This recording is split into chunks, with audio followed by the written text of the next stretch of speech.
페이지 15페이지를 잠시 보시고요. 첫 번째 학습활동. 자, 선생님 학습활동 다 했는데요. 그래도 중요하니까 다시 볼 거야. 1번에서 시간과 공간의 이동에 따라 정리하기라고 되어 있잖아. 그치? 잘 기억해보자. 이 글은 시간의 순서의 흐름대로 갑니까? 아니면 현재였다, 과거였다, 현재였다, 과거였다, 현재로 갑니까? 계속해서 바뀌죠. 그러니까 이 글의 구성을 물어보면 무슨 구성이다? 역순행적 구성이다 라고 얘기하죠. 자, 그런데 사건의 흐름대로 한번 다시 생각해 볼 거야. 시간의 흐름대로 한번 다시 배열을 해볼게요. 처음에 어떤 장면이 먼저 나오겠어? 시간의 흐름대로라면 과거에 뭘 만들어? 문예지 만들면서 막 자기들끼리 얘기를 하지. 여기서 첫 번째 갈등이 나왔죠. 누구와 누구의 갈등? 동주와 몽규의 갈등이 나옵니다. 동주와 몽규의 갈등은 무슨 갈등이에요? 인물과 인물의 갈등이니까 외적 갈등이고요. 동주와 몽규가 갈등하게 된 이유는 문학에 대한 가치관의 차이 때문이야. 동주가 생각할 때 문학은 어때야 된다? 순수하게 무엇을? 자신의 내면을 표현해야 되고 그것이 타인을 뭘 해서 감동해서 세상을 뭘 시킬 수 있다, 변화시킬 수 있다라고 생각하는 거야. 그치? 자, 그런데 몽규가 생각할 때 문학은 특히나 시는 너무 어떤 거야? 나약하고 연약하다고 생각하지. 진짜 좋은 글이라는 것은 세상을 뭐 할 수 있어야 돼? 그러니까 사람들의 생각을 변화시켜. 이렇게 생각을 변화시키는 뭐가 될 수 있어야 돼? 수단이 될 수 있어야 된다라고 생각하잖아. 사람들의 마음을 그냥 움직여서 감동한다. 그래서 언제 변화가 되냐? 그럴 세월이 어디 있냐? 빠르게 이념과 가치관을 쪼개서, 그치? 세상을 변화시킬 수 있는 힘, 수단이 돼야 된다라고 생각했어. 자, 그러면 이 문학에 대한 사고방식의 차이 때문에 외적 갈등 드러났고요. 그 다음이 어떤 장면으로 가야 돼? 누구랑 누구? 여진과 동주의 장면이죠.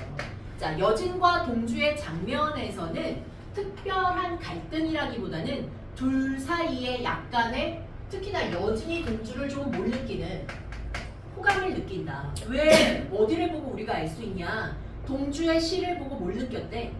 쓸쓸함을 느꼈다고 하잖아. 그럼 동주의 정서를 읽어냈지. 거기에 동의를 하거나 감동을 느꼈어. 그래서 약간 동주에게 호감을 느낀다 정도야. 너희가 되게 조심해야 될 건 이 글은 여진과 동주의 러브 스토리가 전혀 아닙니다. 이 글의 주제가 뭐예요? 그래, 독립운동을 위한 우리 민족 청년들의 순수한 의지와 독립을 향한 열정이 주제야. 근데 여기다가 대고 갑자기 썸을 타는구만 뭐 이러면서 이상한 거 끄집어내면 안 돼. 여기에서 중요한 건 그냥 호감, 이것도 사실 중요한 게 아니고 이 동주의 시가 삽입됐잖아. 그치? 이 시가 나레이션으로 나오면서 동주의 순수한 뭐가 등장한다는 거. 내면이 드러난다는 거. 그리고 동주의 어떤 쓸쓸함과 외로움의 정서가 여기에서 밑에 깔린다는 거. 거기가 사실 중요한 거야. 그쵸? 자, 그 다음 여진이랑 동주랑 이러다가 누구를 만나러 가요? 근데 정지용 시인 만나기 전에 먼저 일어나는 사건. 몽규랑 동주가 어디 입학해? 연전으로 들어가서 짐을 풀지. 근데 연전으로 간 다음 몽규는 어디로 간다고 해? 자기는 임시정부가 있는 곳으로 가겠다라고 얘기를 하고 동주와 몽규의 역시 무슨 갈등이 살짝 일어나요? 외적 갈등. 몽규는 동주가 독립운동에 가담해서 자신이랑 임시정부로 가기를 원하지 않죠. 남아있기를 원했고 동주는 자기한테는 적극적으로 가자고 하지 않는 몽규에 대해서 약간의 서운함을 느끼고요. 그런 후에 정지용 시인을 만나는 장면이에요. 자, 정지용 시인 만나는 장면에서는 시험 문제로 의외로 뭐가 나오냐면 부끄러움에 대한 시험 문제가 굉장히 잘 나옵니다. 자, 정지용 시인이 생각하는 부끄러움, 정말 부끄러운 건 뭐야? 부끄러운 줄도 모르고 부끄러운 행위를 하는 거. 그럼 동주는 자기 자신이 부끄러움을 느껴 안 느껴? 느끼고 있기 때문에 그건 문제가 아니다. 이 세상이 잘못됐다. 그치? 그래서 시를 쓰기보다는 혹은 임시정부로 가기보다는 어디로 가라고 권유하는 장면? 일본으로 유학을 가라고 권유합니다. 자, 근데 이때 당시에 보니까 뭘 해야지만 창씨개명을 해야지만 갈 수 있다라는 그 시대적인 압박을 우리가 확인했고, 그 다음에 연전에 부임하는 교장 선생님이 뭘 하는 사람이라고 나와 있어? 친일 행위를 하는 사람이다. 그리고 이제 아예 일본인으로 바꿀지도 몰라라고 하는 걸 보니까 일본의 탄압이 점점 어때지고 있다는 걸 굉장히 심해지고 있다는 것도 확인할 수 있다. 이런 시대적 상황만 읽어내시고요.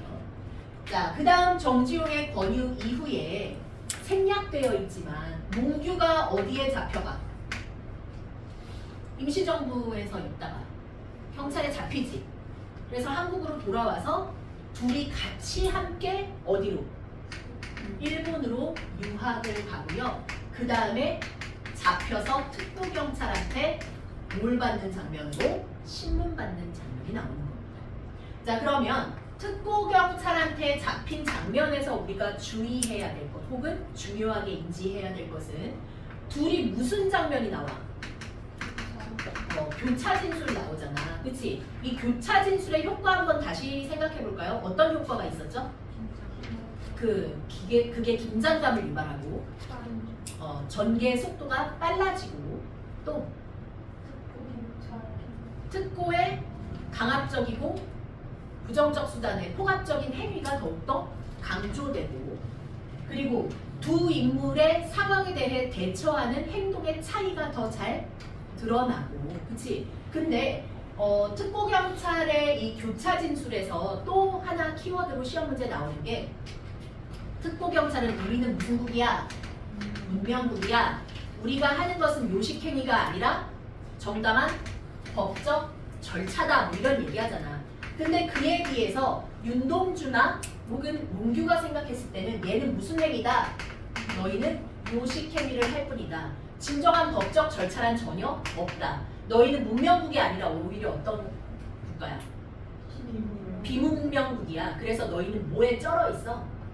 열등감에 쩔었기 때문에 문명국을 따라하는 거다. 뭐 이런 얘기들 하잖아. 그래서 대조적인 의미의 키워드의 밑줄들하고 성격 다른 거 고르기 가끔 나오고요.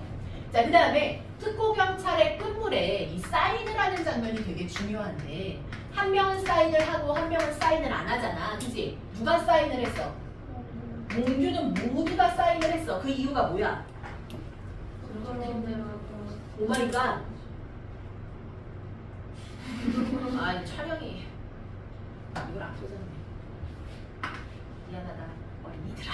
너희 내 미스업은 못 본다. 몽규는 어떻게 됐다고? 왜 사인해요? 자신이 준비하긴 했지만 그 행위를 제대로 다 실천해서 쓰여있는 대로 쓰인 대로 전부 다 행하지는 못했죠. 이뤄내질 못했지. 근데 거기에 대해서 부끄러워서 사인을 하고, 그 다음 사인을 안 한 건 동주죠. 동주는 왜 사인을 안 했어? 너 자리 열로 옮겨. 왜? 약간 여기서 보면 살짝 무서운데 막 이러면서 그 옛날에 어린애들 그 춤추는 거 있지? 딴딴딴딴 막 이런 느낌이지. 그것처럼 계속 걔가 옆으로 옮겨. 자, 동주는 그에 비해서 어때요? 사인을 안 한 이유? 자기가 적극적으로 이걸 실천하거나 앞장서지 못했다는 것에 대한 부끄러움이야.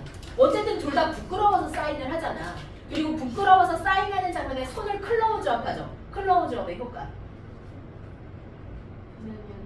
내면 심리를 더 잘 표현해 준다든지 혹은 주요한 의미를 강조한다든지. 그치? 그래서 인물의 그 떨리는 손을 통해서 주제가 다시 강조되는 거야. 이 순수한 독립에 대한 열정.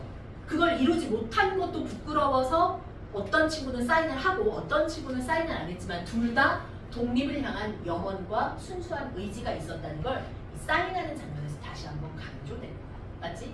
그 다음에 어떻게 돼요? 주사를 맞고 누가 먼저 죽어? 동주의 죽음. 그 이후에 아버지들이 찾아오고 그 그리고 누가 죽어?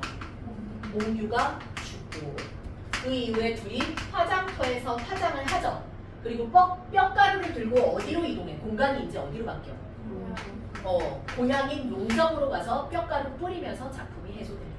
자, 이렇게 흐름이 가는 거예요. 그런데 얘들아, 이거 글의 갈래가 뭐였지? 시나리오였지. 극갈래는 소설이랑 똑같이 갈등을 중심으로 내용이 전개되긴 하는데 갈등의 양상에 따라 그 명칭이 달라. 어떻게 달라지냐? 처음에 시작은 발단 똑같아. 그 다음 전개도 똑같아. 근데 어디서부터 갑자기 달라집니다. 소설은 위기가 있죠. 극에는 위기가 없어. 그럼 어디로 가게? 절정으로 바로 갑니다. 자, 이 글의 가장 절정은 어디야? 특고와 갈등하는 인물의 양상이 보이는 게 절정입니다. 그게 갈등이 최고조에 이르러요. 그러다가 동주랑이 죽음에 이르르기 시작하는 장면들이지. 여기서부터가 하강이야. 하강이 뭐라고 했어? 갈등이 아예 해소되진 않고요. 갈등 해소나 갈등이 완화된다 혹은 갈등 해소에 실마리가 등장한다라고 합니다. 하강이라고 불러요. 마지막에 다 죽은 이 뼈가루를 뿌리면서 슬퍼하는 아버지들의 모습이 뭐예요? 대단원의 막을 낸다라고 하죠. 대단원은 갈등이 완전히 못 되는 거, 해소되고 극이 끝나는 장면입니다. 이 명칭이 좀 다르다는 것도 한번 인지하시고요. 근데 어떤 친구가 선생님 죽어가는 게 갈등 해소와 완화예요? 그리고 죽는 게 왜 해소예요? 죽었으니까 일단 더 이상의 갈등은 없다고 그냥 보는 거지. 그게 갈등의 양상이 마무리됐다는 뜻이야. 그리고 이런 글은 해피엔딩이 아니지. 이게 현대극의 특징 중에 하나야. 봐봐. 고전극은 대부분 보면 나쁜 놈은 뭐해? 벌 받지. 그리고 착한 사람은 잘 되잖아. 콩쥐팥쥐. 착한 애가 잘 돼. 흥분월도 착한 애가 잘 돼. 나머지 다 벌 받아야 돼. 근데 현대극은 반드시 행복한 결말은 아니다. 오히려 이 청년들의 죽음을 통해서 순수한 독립을 향한 이 순수한 청년들의 의지가 더욱더 어때? 이 주제가 부드러지게 되는 거다. 이해되셨죠? 그것도 한번 기억을 해두시고요. 안타깝네. 촬영을 못해서. 어쩌지? 그냥 가만 맞춰줬다고 때 친구들이 물어보면 15점 16쪽에 대한 설명이었고요. 야, 파스꾼 안 된다 그랬다며? 아니야? 한 반에서 파스꾼 안 낼지도 몰라 뭐 이렇게 얘기하셨대. 그래? 너희는 또 아니야? 그럼 뭐 일단은 기억해 둡시다. 17쪽 그럼 답 맞출까요?